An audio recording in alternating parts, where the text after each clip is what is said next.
everybody. Here we are, last week of our series right here for weight loss going deeper. What should I eat? Now, if you've been with me the whole time, we talked about, starting in the first week, what should you know? What should you do? How can you make a plan? How do you figure it out? And it's got to be your plan. So we talked about that. And then week number 2, we went through carbs and what is that? What do we do with carbs? Are they good? Are they bad? We talked about in week 3, protein. How much do we need? Do we need as much as we think? Where do we get protein if we're a vegetarian or a vegan? And then we went into week 4 and talked about fat. Is it really the villain that a lot of us have been brought up to think? Or is that really not true? Okay, so here we are, week 5. Here's the thing. It's time to put the pen to the paper and get this plan together. You've got all the information. You've got a lot of information. I know that there's a lot more out there. I know you can Google search all kinds of stuff. But I want to take you back to week 1 and remind you of something. This has got to be a plan that you choose, which is why I recommended that you create the plan. You can take somebody else's plan. You can adapt it. You can write it from scratch, whatever you want to do, but it's got to be yours. If it's not yours, it's not going to be a long-term plan for you. Okay? That's number 1. Number 2, and this is the part where you really might want to throw your phone on the floor. You have to write it down.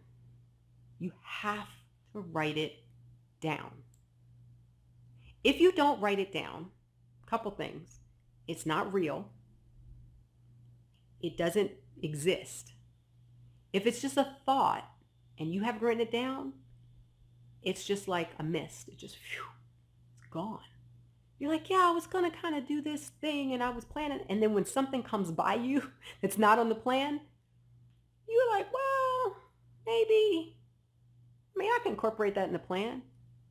Now, had you written it down, you would go, that's not on the plan.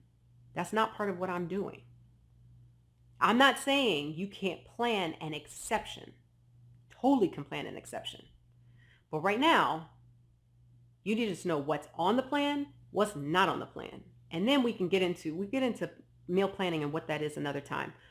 But in general, you need the overarching big plan.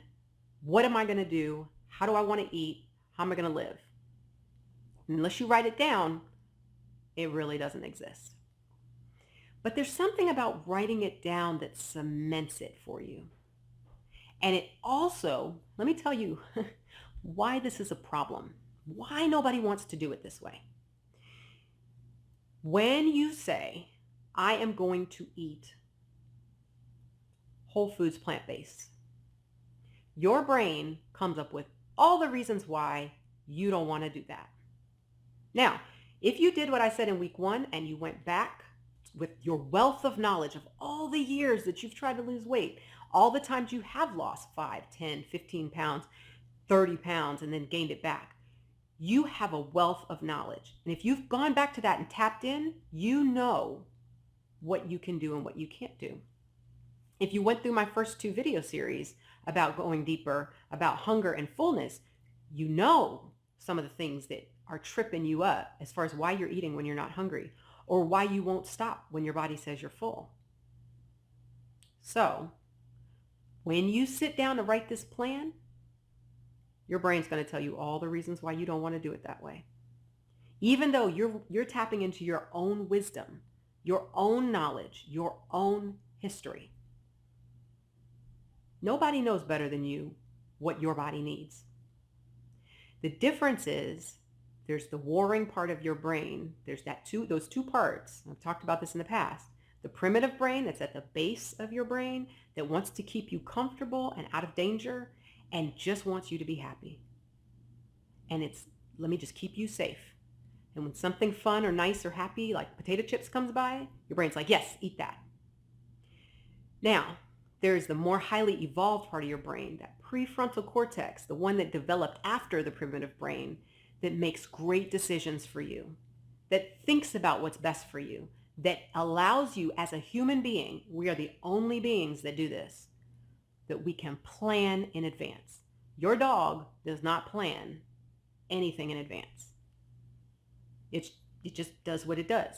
But you have the ability to plan in advance. And the part of your brain that does that is that prefrontal cortex. And it makes great decisions and great plans. And then there's the war between the back of your brain and the front of your brain, where your front of your brain's like, no, this is what we're going to do because this is what will work because I'm taking care of you and I care about you and I want the best for you. And the back part of your brain's like, that's uncomfortable. I don't want to do that. Let's eat the potato chips. Let's have that cookie.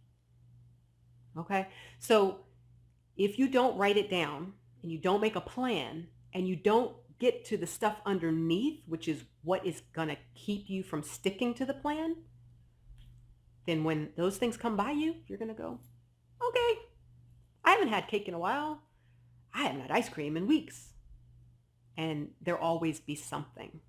So I want to encourage you to write it down. And as those thoughts come up, have one paper you're writing down your plan and how you want to do it, and be nice. Be nice to yourself. Don't be making some plan that you know you're not going to stick to. Don't do that. That's pointless.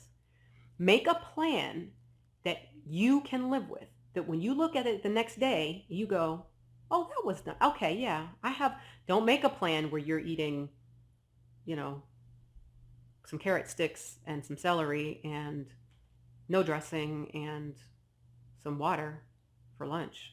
You're going to hate yourself. And then what? Then you're going to chuck the plan. Okay, so that's not going to work. But if you were to make yourself, okay, look, this is what we're going to do. We're going to have a lunch plan where I'm going to have a salad and I'm going to have some grilled veggies on it, and I'm going to have an almond butter based dressing. I make this killer almond butter Asian dressing. So good. High fat, low carb, delicious. And I'm going to have that, and I'm going to make sure I'm going to have my mint tea. And then the next day when I look at it, I'm like, oh, look how good I took care of myself. And then I can stick with the plan. And I did what I said I was going to do, and I worked it out. Now, if you write some crazy strict plan and your brain says, I'm not going to do that, and you're like, I can't even justify why I'm doing that, you're never going to stick with it. But if you write a good plan, and on the next paper over, you write down all the reasons why you're not going to want to do that plan, you can then take those thoughts, take them apart, and figure out why you're fighting against yourself. Now, for those of you who are having trouble with that, that's not always easy to pick apart on your own. That's what I as a coach do. Now, if you're interested in working with me one-on-one, reach out to me. Let me know, because I may be able to help. All right? So I'm really, really glad you were here for this series. Make sure, like I said, at the very end of this, you write down your plan so that you can really figure out how you want to take this forward. Okay? You're the only one who knows the very best way to take care of yourself. So if you need help, I'm here. And thank you for joining me for this series of What Should I Eat in our Weight Loss Going Deeper plan. Now, don't forget, the next series coming up is going to be about hormones. And I don't mean estrogen, testosterone, like female male hormones. And I know I'm a gynecologist, and it does make a difference. Men and women do this whole weight loss thing very differently. Different discussion. But we are going to talk about the hunger hormones, the fullness hormones, the storage hormones, all that kind of stuff, so that we can get into what's really happening based on what I'm putting in my body. Okay? So join me for the next series. I'm so glad you were here for this one, and I look forward to seeing you next time. I hope you're doing great, and keep on doing what you're doing. Bye.